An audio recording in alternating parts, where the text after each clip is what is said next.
مکہ امن والا شہر ہے، مراد یہ ہے کہ جو خوف زدہ شخص مکے میں داخل ہوتا ہے وہ امن والا ہو جاتا ہے۔ لوگ ایک دوسرے سے شدید مخالفت دشمنی رکھتے ہیں، مگر جب مکے میں ملاقات ہوتی ہے ایک دوسرے کے شر سے معمون ہو جاتے ہیں، محفوظ ہو جاتے ہیں۔ جنگلی جانور مکے میں داخل ہوتے ہیں تو انسان سے بھاگتے نہیں، مکے کی حدود سے باہر انسانوں سے بھاگتے ہیں۔ اچھا، حضرت ابراہیم علیہ السلام نے دعا کی تھی کہ مکے کو امن والا بنا دیں۔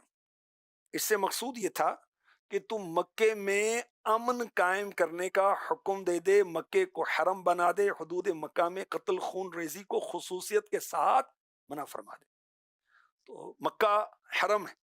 جہالت کے زمانے میں بھی غیر مسلم مکے میں آپس میں قتل و غارت گری نہیں کرتے تھے۔ اللہ اکبر! اور مکے کی کیا شان ہے، سبحان اللہ! جو مکے میں داخل ہو گیا وہ امن والا ہو جاتا ہے۔